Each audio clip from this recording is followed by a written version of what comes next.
Hello and welcome to the Splash Maps Adventure Habit Pod for those improving lives through adventure. I'm your host, David Overton, and co-founder of Splash Maps, where we're privileged to equip some of the finest adventurers for the most diverse, often extreme, and always inspiring adventures in the world.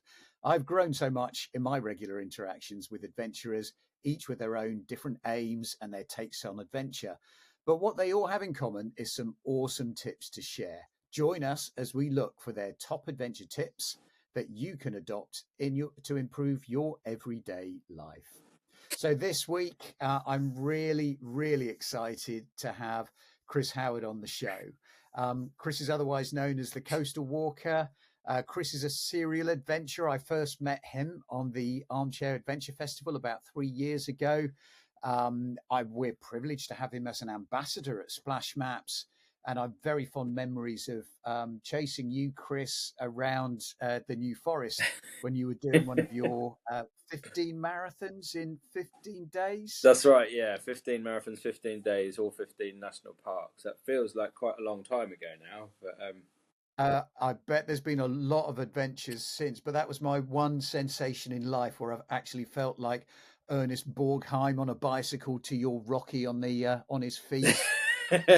Amazing. It was certainly a That's pretty challenging day, that one, because you reminded me recently of just how wet it was. But It was absolutely drenched, and there's nothing as wet as the New Forest in the rain. It's just I, it's as I semi-fog discovered. most of the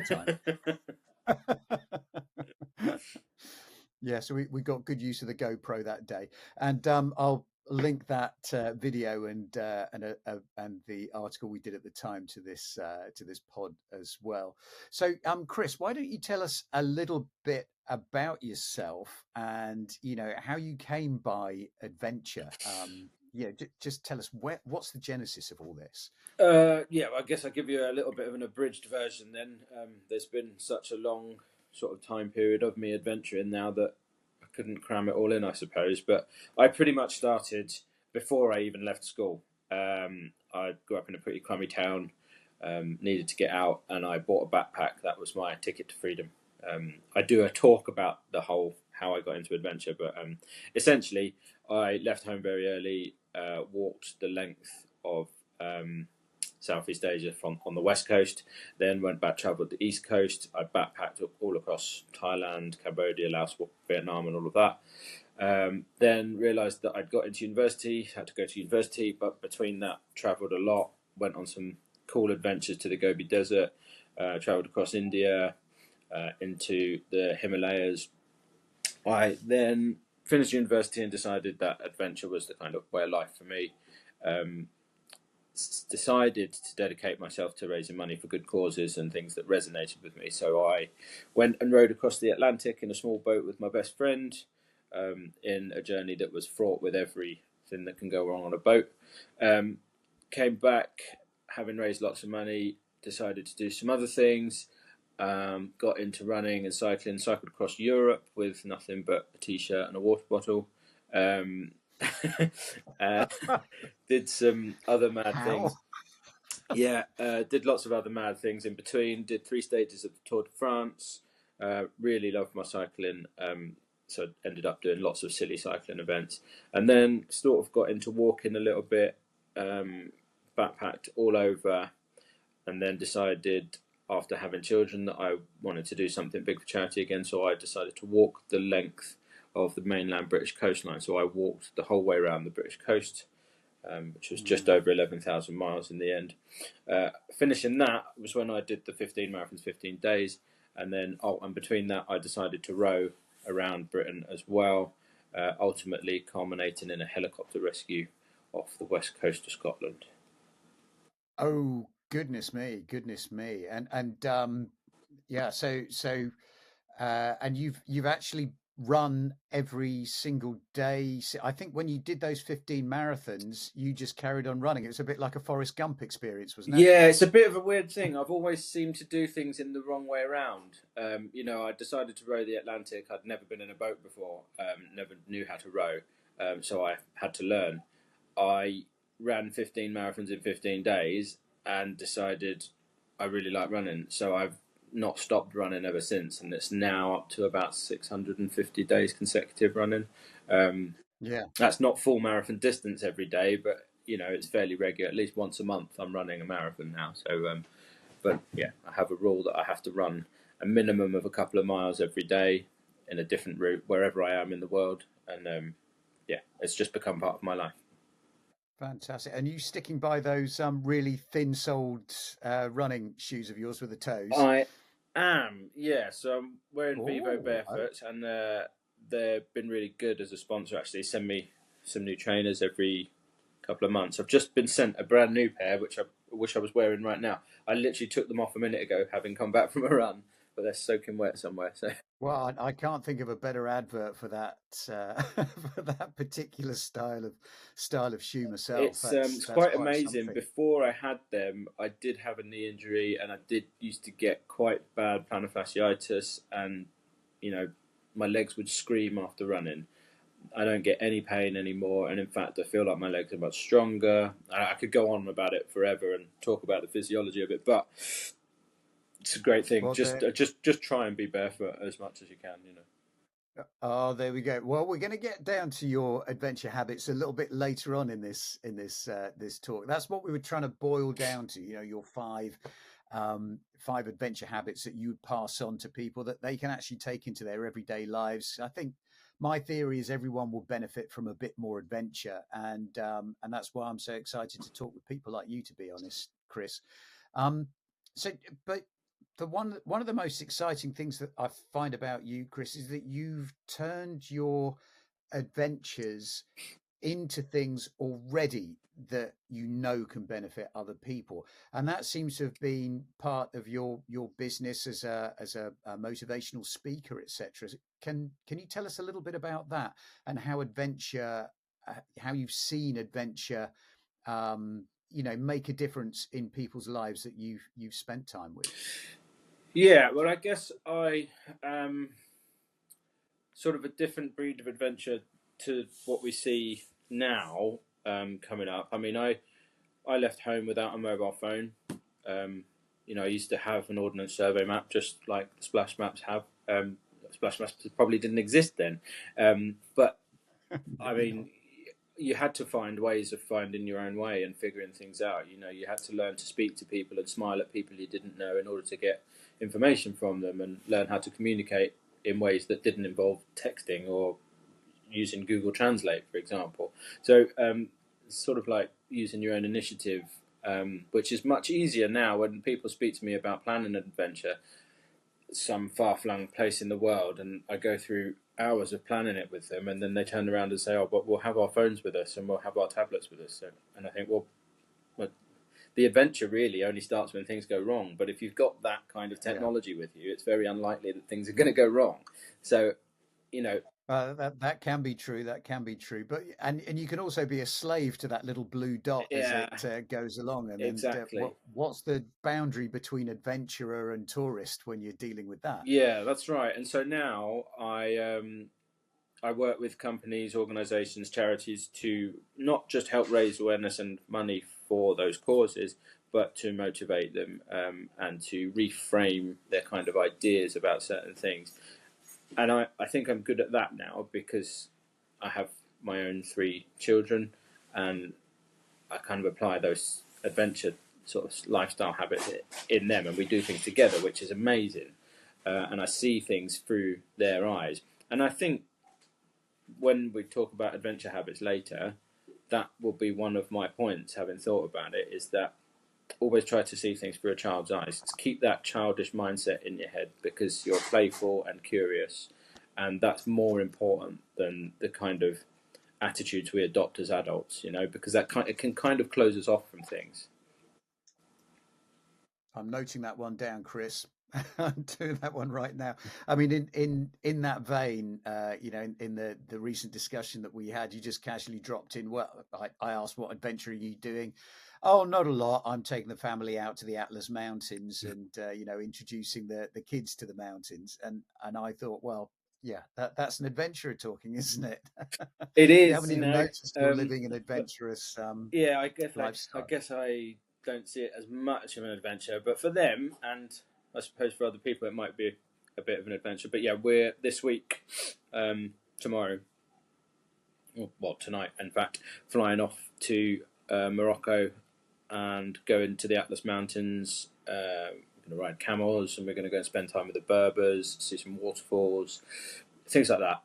But mainly because it's half term, and I generally try to get them away to do something exciting or interesting or a bit different during half term. Last year we went to Malta, and I wanted to run the Malta Marathon, but we also bought a family bus pass. It's easy to hire a car, but how do you really see a country? How do you see something without having to just pay attention to the road in front of you? Well, get on public transport. So we did that, and we took them all over the island, and they absolutely loved it. And now it's only Malta, which is a pretty touristy place, but it's a very different culture, and that was important to both my wife and I, that we showed them holidays weren't just about sitting by a pool and having the all-inclusive ice cream and stuff like that. You need to immerse yourself in local culture to understand the history of the area, the people, why they are there, the way they are, and the buildings. We really did that in Malta.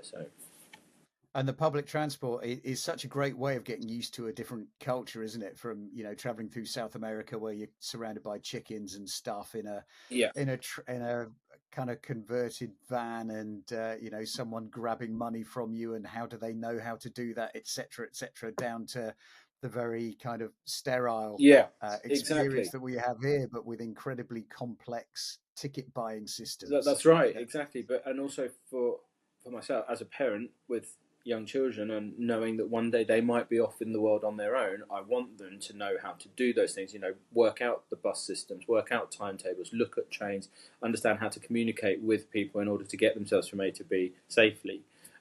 These are all things that I learned on my own travelling and adventuring when I was younger. And I always say I think it's probably less and less these days, but I always say to people, wherever you are in the world, money talks. So if you've got cash in your pocket, always have some sterling with you, always have some dollars with you, because it doesn't matter. If you need something done, that's what's going to get it done. But now everything is contactless, everything is fast, the cashless society. But many parts of the world, that still doesn't exist. So and I guess this comes into the work that you do with businesses as well, about taking the initiative, etc. You've kind of, do you meld these things into the learnings, the teachings that the good habits you can teach guys at work? Yeah, absolutely. I recently worked with a sales team, bizarrely, but it was quite good fun. And sales professionals are very, very driven by numbers and their KPIs, and understanding how they can get the money in and make the maximum profit on things. And I said, okay, well, what about your clients' needs? How do you understand that? What are your metrics to understand what their needs are? How do you evaluate the needs in order to give them the level of service or the product that they want? And they sort of sat round scratching their heads for a bit, and having a bit of a mumbled discussion before they could give me a real answer. And I said, well, okay, let's sort of take it right back to basics. When you introduce to a new client, when you first set up a meeting, how do you go about that? And all they could tell me was that they had a list of companies in a pipeline somewhere that feeds through the system, and on a weekly basis they'd have had that flag up on their system to call or email. And I said, well, and then how do you do that call or email? And they said, well, initially we send out an email, and then we'll follow that up perhaps the following week or month with the phone call. And I said, do you think that that's the most personable way you could do it? Is that the way that you are most likely to gain someone's attention and business? And they said, what do you mean? And I said, well, okay, when we came in, I made everybody go around the room and introduce themselves. That was just a standard thing that most people do in a meeting. And the interesting thing about that was that the head of service said, why do we need to introduce ourselves to each other? And I said, well, I don't know if you all know each other, and you don't know me. It's quite a good icebreaker just to go around. He was quite perturbed by that, but I could see he was on his phone the whole time. And I'd sort of made the point that if this was a sales meeting now and I was the client, I wouldn't be interested in you, and you're the head of service. So let's maybe think about putting our hands down on the table and just looking at each other. Let's be really interactive and personable to each other, understand what our needs are in this situation now, and then we can deliver whether we can actually give you something or not. Yeah. Because the reality is, whether it's business, sales, adventure, general chit chat, getting on a bus, the practices are the same. We're all just human. Yeah, And and it be that way. I guess it's very easy to get proceduralized when you've got a rigid structure like that. That actually you don't need the peripheral things, but it's the human element that perhaps the way that we used to ask people directions just entered us into that on a daily basis, and maybe we fall out of that habit. I think we as a society are guilty of it. I mean, technology is partly to blame, but as individuals, as people, we're guilty of adopting those procedures and the technologies that have produced those procedures. So actually, if we just step back from that a little bit, I had a conversation with you in a yurt. That's led to a wonderful relationship. Well, and that is the point, isn't it? Meeting someone in an elevator and giving them a sales pitch about a company that you're only a small part of isn't going to sell them anything. But actually talking to them on a personal level and understanding what their needs are and who they are as a person and an individual, that makes a massive difference. Yeah, I mean, on a personal level, it's those chance encounters that actually work. But you might put that down to serendipity. But if you're open to those chance encounters, then they happen. And the same thing happened with me with the Lush business, and we've worked with Lush for years and years. That was just by sitting down next to a guy on a train and talking about birds and owls and stuff like that, and then handing him a business card that was made of fabric at the end of it. He was quite amused by that, and he turned out to be Mark Constantine from who owns Lush. So amazing, yeah. See, but I'm the nutter that talks to people on trains. So and that's who we all should be. Wouldn't the world be a much safer, friendlier place if that were the case? Yeah. Well, I often put it down as my ideas in transit. When I'm between one place and another, that's when I have the best ideas, because there's you're there. Yeah. You have to go somewhere. You're traveling with others. You could spark up a conversation, or you could just visualize, drift off, whatever. And I think we're all capable of it. I think it's innate. I think it's a very important and complex part of our human psychology. We're capable of tuning in to those things if we just sort of breathe, compose ourselves and listen. How many times are you on a train or a bus or in the street and you're hearing another conversation and you think, well, I could help with that, or I could do something about that. I've done it recently here in my own village and said, oh, actually I know someone that could help with this situation, and it's made a massive difference to the village and the parish council because they suddenly have a resource they can use, and that's not taken anything more than a very quick conversation. Yeah. Oh, well, that's great. So I'm beginning to guess some of your 5 habits now, but I don't. Do you have a prepared list? Or I don't. Is it something that you 5 things from the top of your mind? So these things they're your adventure habits, the tried and trusted things that pull you out of situations that other people could use in their daily life, or most importantly, because this is about adventure habits, it's about getting people to adventure more often, to embrace adventure, bring that uncertainty into life and really enjoy it. What are your 5 things that you would put down as your 5 adventure habits? So I think I say to everybody, including my kids, and there's probably on a poster behind me somewhere, is my first thing above everything is be kind and curious. That's just who I am, and that is the kind of nature of my life. Be kind and curious. That's how I want to approach everything, because I think as a practice that is really useful, and I think it's very good at opening up relationships, conversations, ideas. I don't think being judgmental and closed off to things is very helpful in any way. So always being kind and curious. That's probably my first one. Then on a kind of more general and practical level, I sort of always believe that prevention is better than cure. And I know a lot of people that try to do these amazing events, running, cycling, swimming, triathlons, Ironman, whatever. And then between those events, they struggle to maintain any level of practical fitness or flexibility. And so then when they come to training for their next event, they're almost back to square one and having to start right over. And so this is another reason why I run every day.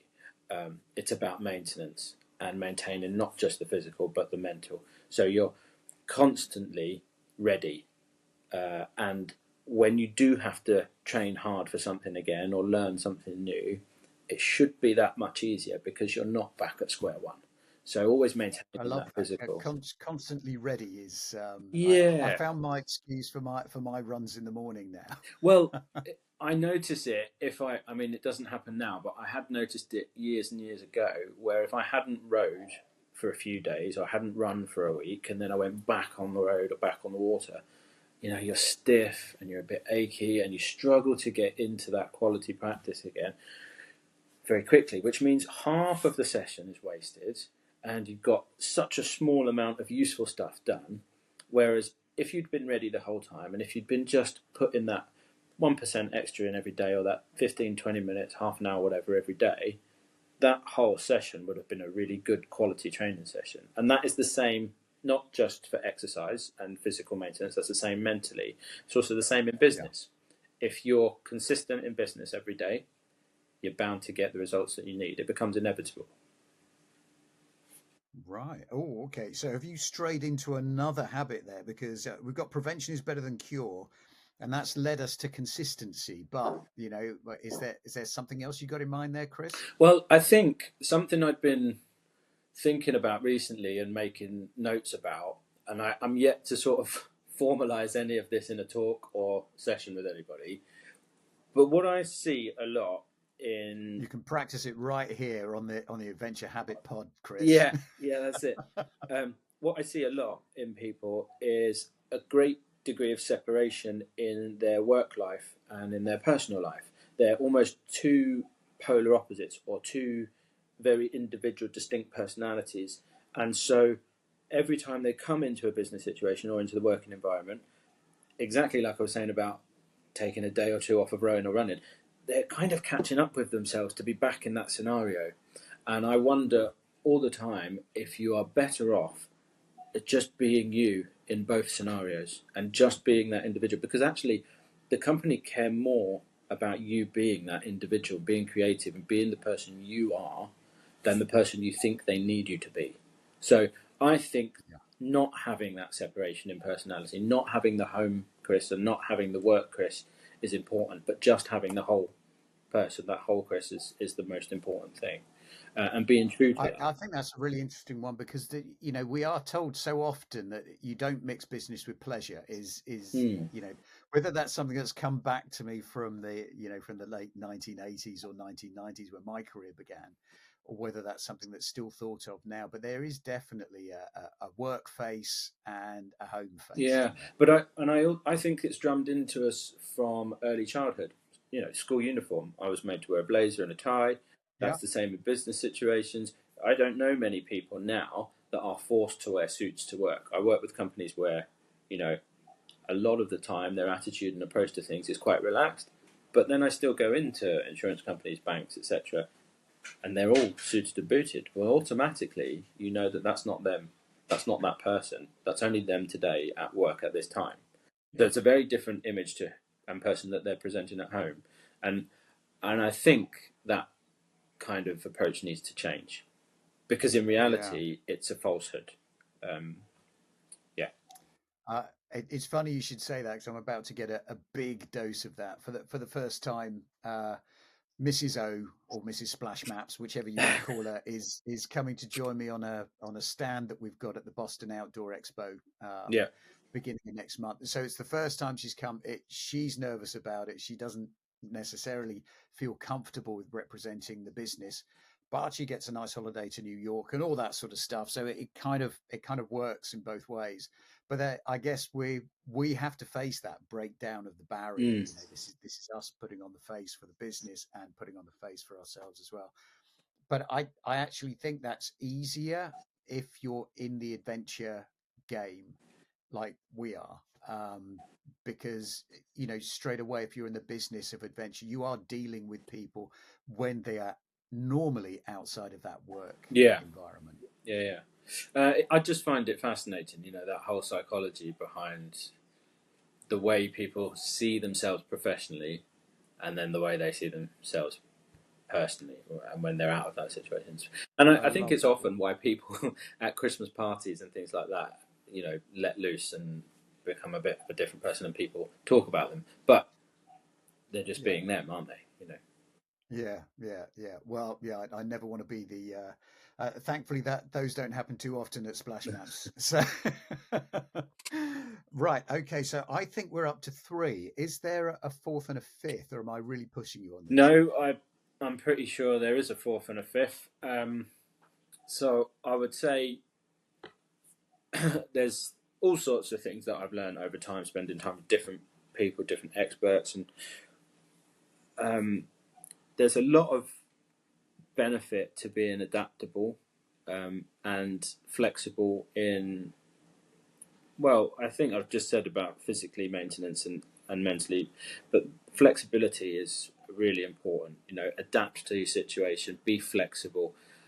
And I think it's also being strong of your own mind and conviction. So being strong and So this is flexible is about a really state of key. mind. Yeah.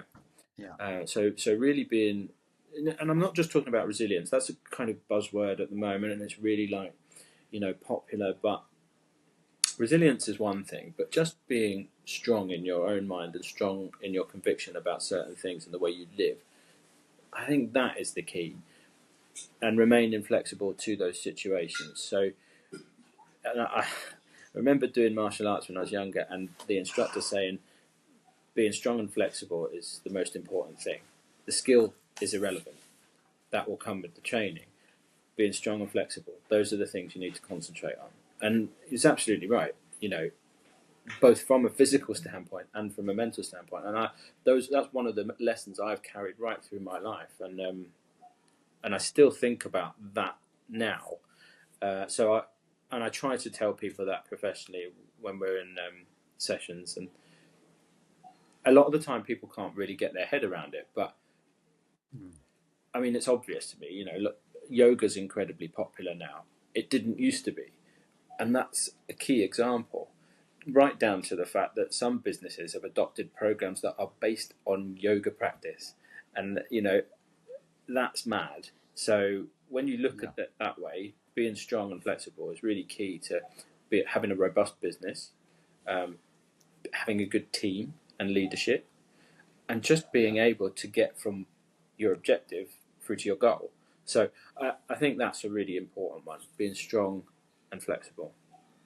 So just to run that past in a kind of, you know, because you deal with businesses in a business context, I suppose that you can be strong in your destination. This is where we're heading, but then you have to be flexible because you don't know what's actually going to crop up along the way. Exactly. And as the, you know, with the World War II stuff, you know, the plans that you put in place can be torn up pretty much as soon as your feet land on the ground and you find yourself on the wrong beach or Yeah, I something think like that's that. that military adage, isn't it? Yeah. Best plans. I think what do they say they change at first contact or something like that. But yeah, I think it's really important to delve deeper into just not just ourselves, but when you're in a business or when you're working for a company, how you approach things and how you actually do things on a daily basis. You might have these procedures in place that you've used for a long time. Doesn't make them right, you know. It's the same on adventures. Things go wrong. You need to adapt. You need to be flexible. You need to change what you're doing. So I think yeah, it's really important. Be strong. Be flexible. Um, Fantastic. Okay, and you've got one more habit. One more habit you can take with you, Chris. one more habit. Okay. What that you can gift to the listeners of this But pod? there's so many, from drinking tea more regularly to I don't. So I think Okay, pick one. Pick one. Could be drinking tea. Could be drinking tea. I'm not going I to. think I do a lot. I do as well. I think it would probably be less harsh on yourself, or don't forget to praise yourself. I think it's important when you've done something right, when you've done something well, and this is the same both on an individual level and on a team basis. Take the praise. Make sure you're praising where it's worth praising, because a lot of people fail to concentrate or highlight the small wins and successes, and that doesn't help anyone. You can go for Yeah. such a long time in an organization or a big company not getting any praise and wondering whether you're producing any value. Well, take the small wins, praise yourself, praise the people around you, and look, a rising tide lifts all ships, right? So I'm going to praise Yeah. you today, David, for your podcast, and that's going to make you feel good, and you're going to take that out into the world and praise Better somebody else. already. Well, no, but that's the point, isn't it? It's about Yeah. passing that on into the world and making sure that everybody's kind of positive and feels good about their day. Well, I think that's a great one to end on. I thought we'd got the Yeah, best when we got to adaptability and strength. But yeah, what a take home message. good. And it's uh, Chris is there, but before I praise you for the fabulous stuff that you've done with us today and that you always do in your adventures, which we love to follow. Um, is there anything that our listeners here should be aware of? What have you got coming up? Are you going to be at the Armchair Adventure Festival later on this year, or are you going to be what's your kind of agenda like for the year 2020? So I have got quite a bit of work booked in with a few large companies and a football club as well, weirdly. But that'll be interesting. That's not something I've done before, but I've done a lot of Wow. sport and mentoring, so that will be quite cool to do. As I say, Atlas Mountains coming up. There's potential later in the year that I could be in Sri Lanka, but I'm not sure yet. Lots of little things in the pipeline, but nothing finalised right now. I'm spending time with the kids, and it's quite an important year for my twins. They are in their last year of primary school, so we've got their SATs to get out of the way, and then we're hoping that they get into the secondary school we want them to. We don't find out until the end of March, so there's a lot of concentration on the family element at the moment, which I think is very, very important, and I need to be present for. So there's that. Armchair Yeah. Adventure Festival. Hopefully, I don't know yet because we may be away, but I'd like to be there. Yeah, and I'll just keep That'll running be and doing what I'm doing. It'll be great to meet you there again. And I mean, as listeners, you'll see more of Chris. Chris has got his own spot on our homepage, so you only have to go as far as that. But there'll be a link to the work that we've done together and more about Chris in the notes for this podcast. So, I mean, just bear in mind what Chris has said. Be kind and curious. Prevention is better than cure.